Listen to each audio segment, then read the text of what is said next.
দোয়াটা এমন দোয়া, আরাফাত দিবসের দোয়া। এই দোয়াটা একটু মন থেকে উপলব্ধি নিয়ে পড়বেন। প্রিয় ভাইয়ের আমার, এই সময়ের আরো মোবারক কিছু আমল আছে। যেমন আমরা একটা দোয়া প্রতিনিয়ত পড়ি, লা ইলাহা ইল্লাল্লাহু ওয়াহদাহু লা শারীকা লাহ, লাহুল মুলকু ওয়া লাহুল হামদ ওয়া হুয়া আলা কুল্লি শাইইন কাদির। এই দোয়াটা এমন দোয়া, আরাফাত দিবসের দোয়া। এই দোয়াটা একটু মন থেকে উপলব্ধি নিয়ে পড়বেন এবং মনে মনে চিন্তা করবেন, আল্লাহ আপনি ছাড়া কেউ নাই, আল্লাহ আপনি ছাড়া কেউ নাই। লা ইলাহা ইল্লাল্লাহু ওয়াহদাহু লা শারীকা লাহ, লাহুল মুলকু ওয়া লাহুল হামদ। রাজত্ব একমাত্র আল্লাহ তাআলা আপনার, প্রশংসা একমাত্র আল্লাহ তাআলা আপনার। লাহুল মুলকু ওয়া লাহুল হামদ ওয়া হুয়া আলা কুল্লি শাইইন কাদির। আল্লাহ আপনি সব বিষয়ে ক্ষমতাশীল, আপনার চাইতে কারো ক্ষমতা বেশি হতে পারে না, ক্ষমতা আপনার সমতুল্য হতে পারে না, সমকক্ষ হতে পারে না। সারা দুনিয়া মিলে আমার কোনো কল্যাণ দিতে পারে না যদি আল্লাহ আপনি না চান। মন থেকে বুঝে বুঝে দোয়াটা পড়বেন, মনে নিয়ত করবেন অবশ্যই যিনি আপনাকে মাফ করে দিবেন তিনি কে? প্যারা হাদরিন, যারা আমরা মোবারক 4 জিলহজের আজকের জুমাতে বসছি, আমরা ঈদের দিনের বিশেষ কিছু আমল আজকে শিখব, আমলে বাস্তবায়ন করব ইনশাল্লাহ। পড়ে এর মধ্যে অনন্য আমল হচ্ছে চাঁদ রাতে আমরা একটু ইবাদত বন্দেগী করব। পারলে 2টা রাকাত নামাজ পড়বেন। চাঁদ রাতে 2টা রাকাত নামাজ পড়ে আল্লাহর কাছে কানবেন। এই রাতটা আল্লাহর কাছে অনেক দামি রাত। সবাই এই রাতে শুধুমাত্র আনন্দ করে। আপনি 2 ফোঁটা চোখের পানি দিয়ে মনের ইচ্ছাগুলো আল্লাহর কাছে খুলে বলবেন যে আল্লাহ আমার অনেক কিছু লাগবে, আল্লাহ আমারে আজকে দেওয়াই লাগবে। যদি এটা বলেন রাগ করবে আল্লাহ? দুনিয়ার একমাত্র মালিক তো তিনি, যারে জোর দিয়ে বলা যায়, আদর দিয়ে বলা যায়, মহব্বত করে বলা যায়, যার কাছে সব অভিযোগগুলো খুলে খুলে বলা যায়। ইন্নামা আশকু বাথি ওয়া হুজনি ইলাল্লাহ। আল্লাহর কাছে মনের কষ্টগুলা ইয়াকুব আলাইহিস সালাম একভাবে বলছে, ইব্রাহিম আলাইহিস সালাম আরেকভাবে বলছে, আর আমার নবীজি সব কষ্টগুলো বুকে জমা রাখছে শুধু উম্মতের খাতিরে। জোরে কোন আল্লাহু আকবার। সেই দিন আল্লাহ তাআলা নবীজিকে এর পুরস্কারগুলা দিবেন। তো যারা আজকে আমরা বসছি, ঈদের রাতে পারলে 2টা রাকাত নামাজ পড়বেন। এরপরে একটা মন ভরে আল্লাহর কাছে কানবেন চোখের পানি দিয়ে যে আল্লাহ আমার এই লাগবে, আল্লাহ আজকে দেওয়াই লাগবে। এই কথা বললে আল্লাহ খুশি তো হবেনই, রাগ তো করবেনই না, বরং আল্লাহর সাথে ভালোবাসার সম্পর্ক আপনার বাড়বে দিন দিন। যে আমি একটু অভিযোগ নিই, অভিযোগের ভাষায় আমি আমার আল্লাহকে আজকে বলছি দেওয়াই লাগবে। हर हमेशा ओ देने को तैयार हो,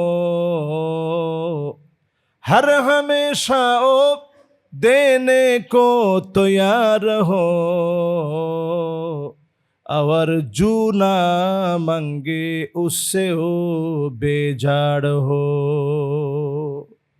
আমার আল্লাহ এমন, সারা জীবন ধরে একদিনে যদি 1,00,000 আল্লাহর কাছে আপনি চান, আমার আল্লাহ মোটেও বেজার হবেন না।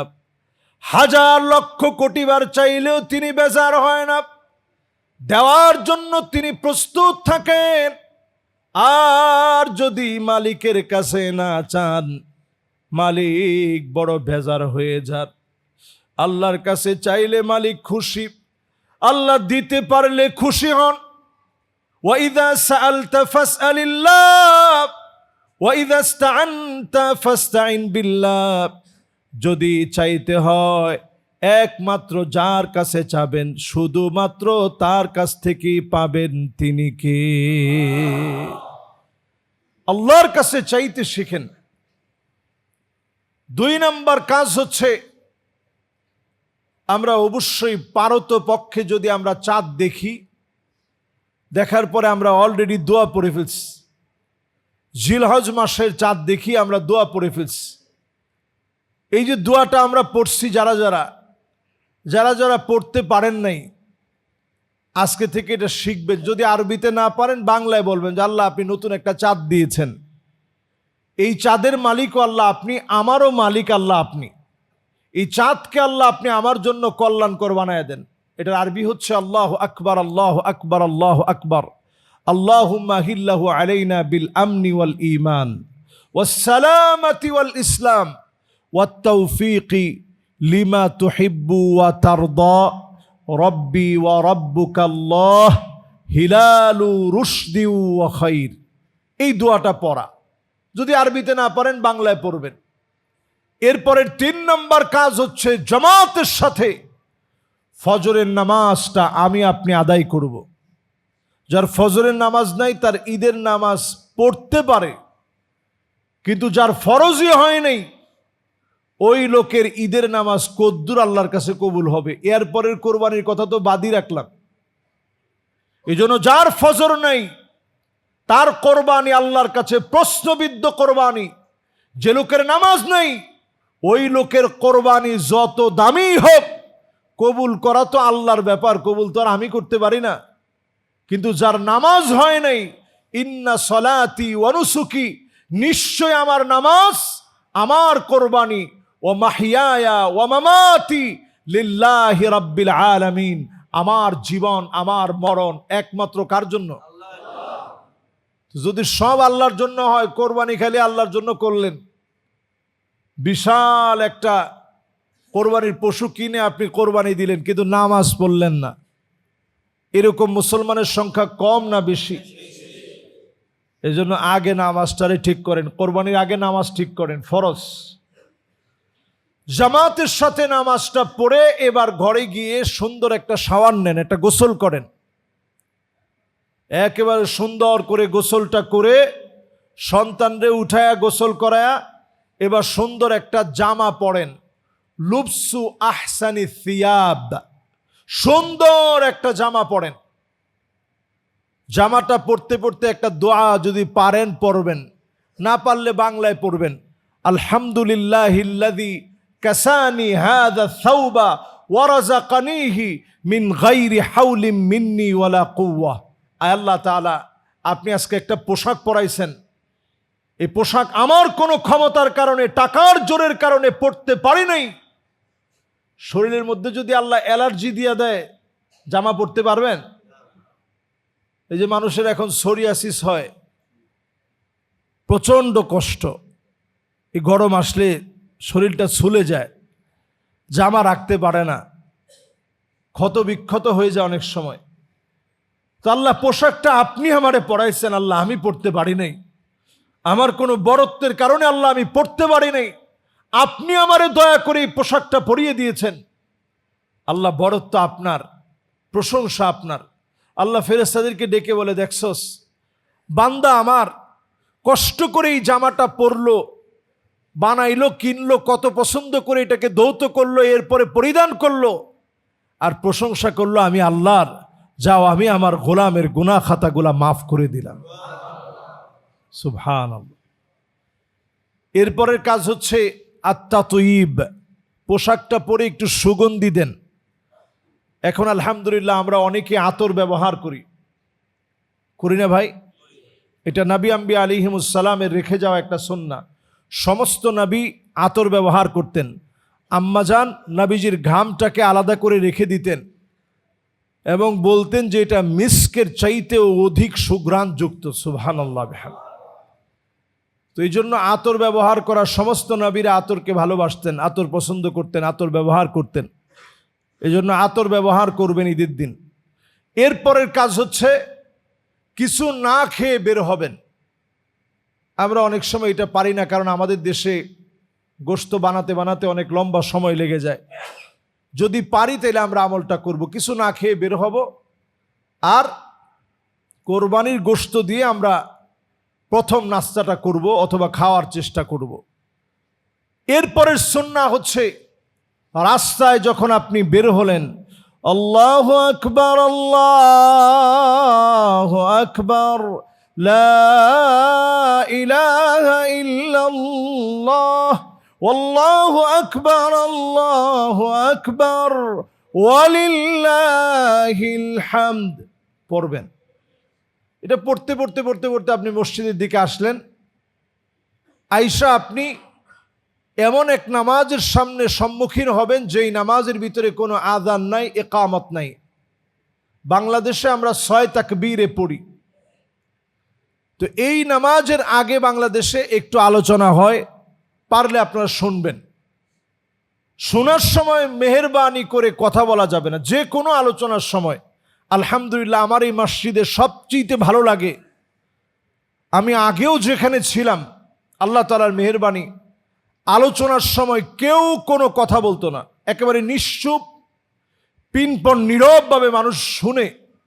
যখন আপনারা নীরবভাবে শুনবেন, जो बात दिल से निकलता ও बात दिल पर असर करता, যে কথাগুলো দিল থেকে বলা হয় ওই কথাগুলো আরেকজনের দিলে গিয়ে আকর্ষণ করে, দিলের ভিতরে কথাগুলো বসে যায়। এজন্য আলহামদুলিল্লাহ এখানেও আপনারা খুব মনোযোগ নিয়ে শুনেন। বিশেষ করে আরবি খুতবা যখন হয়, অনেকে বুঝে না, তারপরে আমি একটু হার্ড ভাষায় দেখবেন আরবি খুতবাটা দিই। কেন দিই? কারণ আরবি খুতবার সময় অধিকাংশ জায়গায় কথা হয়। অনেকে ঘুমায় যায়, কয় কি এই ঘুমাইস না, এই তো খুতবা শেষ। এই যে আপনি কইলেন যে ঘুমাইস না, খুতবাটা শেষ। নবীজি বলতেছেন কেউ কথা বললে এই কথা তুমি যদি বলো যে ভাই আপনি কথা বলেন না, হুজুর খুতবা দিতেছে, নবীজি বললেন ফাকাদ লাগাউতা, তুমিও বাড়াবাড়ি করলা। কারণ সে তাকে যখন আপনি বলছেন যে এই কথা বলেন না, হুজুর খুতবা দিয়েছে, হ্যাঁ তোর অসুবিধাটা কি? এই তোর অসুবিধাটা কি বলার সাথে সাথে তো ঝগড়া বেঁধে যেতে পারে, পুরা মসজিদের পরিবেশটা নষ্ট হয়ে যাবে। নবীজি এই জন্য বলছেন উস্কুত, চুপ থাকো, এটা বলাও যাবে না, কারণ এটা বলতে গেলেও একটা হট্টগোল তৈরি হইতে পারে। এজন্য আমরা যেই কোনো আলোচনায়, খুতবায় যখন আমরা বসি, খুতবাটা আমরা মনোযোগ সহকারে শুনি। জুমার দিনে আমরা যখন 6 তাকবীরে নামাজ শেষ, এরপরে খুতবা হবে, সেই খুতবা শোনাটা আমরা শুই না। এরপরে একজন আরেকজনের সঙ্গে আমরা পারলে কোলাকুলি করব অথবা মুসাফা করব, একজন আরেকজনকে বলবো ঈদ মোবারক। যদি আরেকটু পারেন তাহলে বলবেন তাকাব্বালাল্লাহু মিন্না ওয়া মিনকুম, আল্লাহ তোমাদের কোরবানিও কবুল করুক, আমাদের কোরবানিও কবুল করুক, তোমাদের নামাজ কবুল করুক, আমাদের নামাজ কবুল করুক। মানুষের জন্য একটু দোয়া করে দিলেন, ঈদুকুম সাঈদ, আল্লাহ তাআলা তোমাদের ঈদকে আনন্দময় করে দিক। কুল্লু আম ওয়া আনতুম বিখাইর, সারা বৎসর আল্লাহ যেন আপনাদেরকে ভালো কাটানোর তৌফিক দেন। এই দোয়াগুলো একে অপরকে করে দিলেন।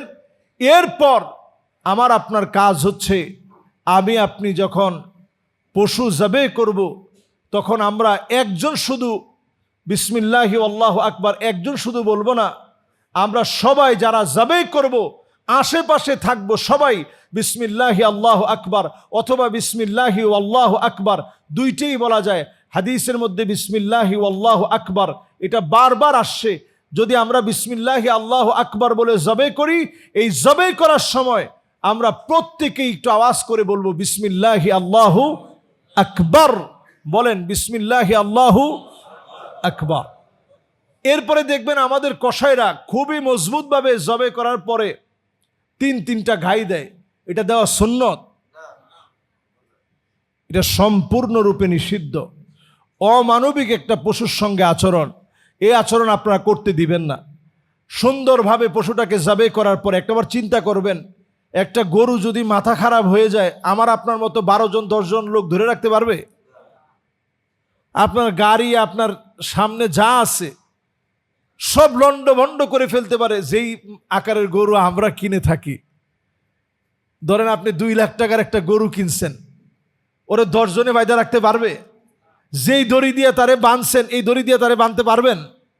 কিন্তু আল্লাহ তাআলা তার ভিতরে এই বুঝটুকুন দিয়ে দিছে, তোর শান্ত থাকা লাগবে। কিন্তু আমাদের অশান্তির মুখে কখনো কখনো গরুও অশান্ত হয়ে যায়।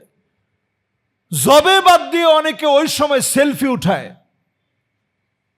আহা, চিন্তা করেন, একটা পশু সে আল্লাহর জন্য কোরবান হয়ে যাচ্ছে, আর আপনি ব্যস্ত আছেন আপনার সেলফি উঠানোতে। এই কোরবানি কেমনে আল্লাহর কাছে কবুল হবে? এইভাবে করে আমরা কোরবানি নষ্ট না করি। কোরবানির পশু কোরবানি করার মধ্য দিয়ে রক্তের ফোঁটায় ফোঁটায় আল্লাহ যেন আমাদের গুনাহ খাতাগুলা মাফ করে দেন, পড়ে না আমিন। আজকে যতগুলো কথা বললাম, আল্লাহ রাব্বুল আলামিন আমাকে আপনাকে আমল করার তৌফিক দান করেন।